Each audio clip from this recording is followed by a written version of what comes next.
Hello and welcome to this video. In this video we've got 3 mistakes that if you are a sole trader you need to avoid when doing your own accounts and bookkeeping. Watch this video to make sure that you don't lose out on some much needed tax relief.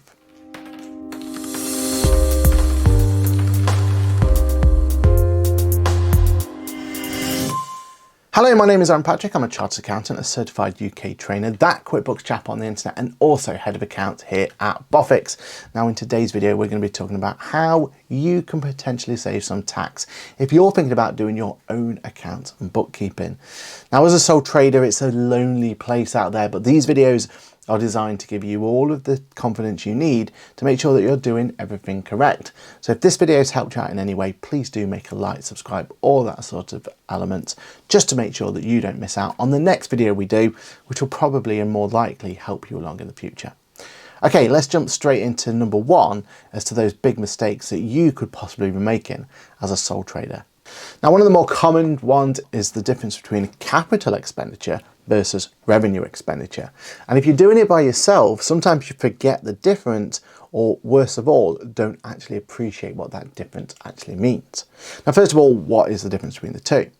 Well, revenue expenditure is probably the easiest one to explain. It's your day-to-day expenditure.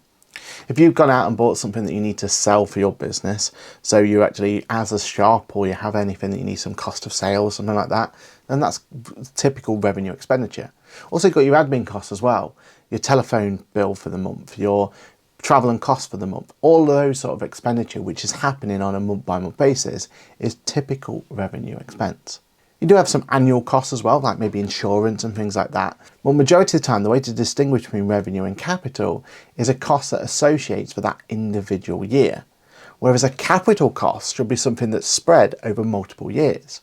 And if you think about it from an accounts point of view, if you've bought something that's going to last you for say 5 years or so, really you want to show that cost throughout those 5 years that you have the asset. And that's the key difference between capital and revenue. HMRC historically cared a lot about this because what they didn't want you to do was, if you bought an asset the last 5 years, you got all of that benefit from a tax point of view in that first 5 years. So historically, what they didn't want from you is if you went out and bought a new computer, for example, you could end up taking a large chunk out of your profits in that particular year, which basically then means that you could have a lower tax bill. Now, HMRC are really picky on capital versus revenue. That's one of their favourite parts they like to look into. And at the moment, it's a little bit of a moot point because at the moment, for most of the clients out there, you will be entitled to what's called annual investment allowance, which effectively means you get the full cost of that asset at day one. But HMRC are not just going to let it slide that you've just accepted that they're all revenue costs. They want to see that you've applied that it was a capital cost, you've put it into what's called capital allowances, and you've claimed that annual investment allowance. Now, this is a topic we will cover on this channel, so make sure you subscribe. But capital allowance versus revenue allowance are so key that we need to make sure we get it right. It's also one of those bits where if HMRC sees that there's a problem there, then they'll start nitpicking at other parts within your accounts. So don't give them a chance to do that.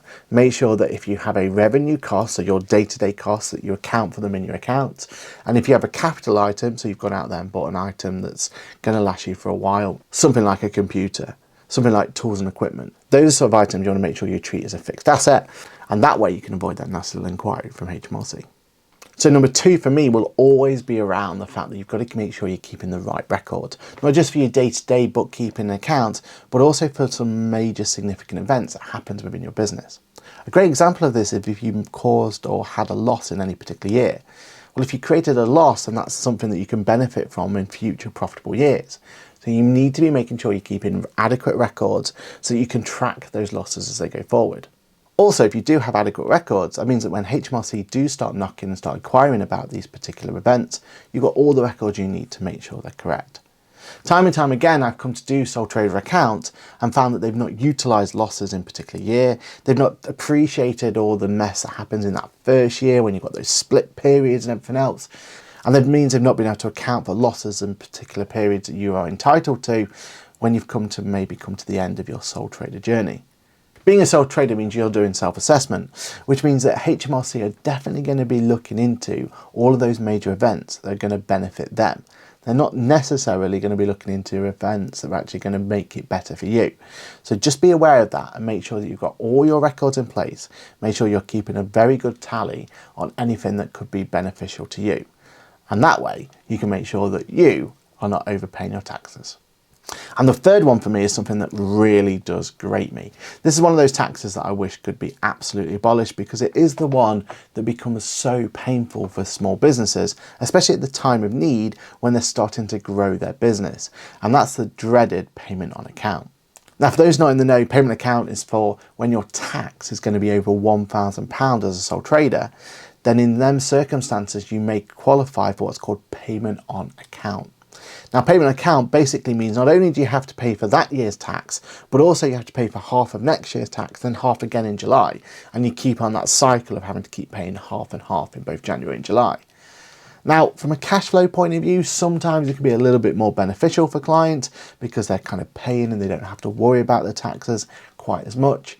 But on the opposite side of things, that first year is one of the most painful parts to being in business there can ever be, because not only do you have to pay for that year's tax, but suddenly you have to find half of next year's tax and then half again for the tax going forward.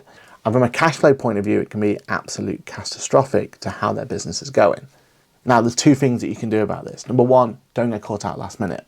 Whatever you do, always keep in mind that your tax bill at that 31st of January may also include that payment account.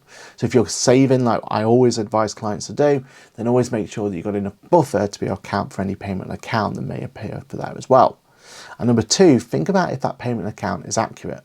Your payment account is going to be automatically calculated for you. And it's as simple as taking the current year divided by 2, and that's going to be what's going to form the basis of your next payment on account.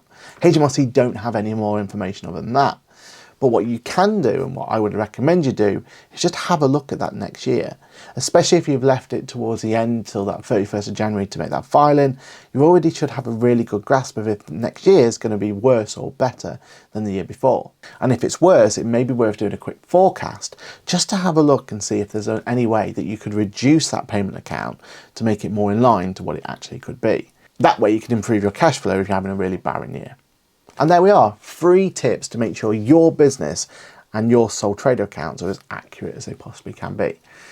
Remember, being a sole trader is a lonely place, so make sure you subscribe to this channel, make sure that you've got opportunities to see what other tips and tricks we can give you. And if you are struggling, don't forget to reach out to us at Boffix, where we can do things like even just an MOT on your tax return before you press submit, just to make sure you've got everything included as you need to. My name's been Patrick. This video has been an absolute pleasure to do for you, and I'm sure I'll see you in the next video. Bye for now.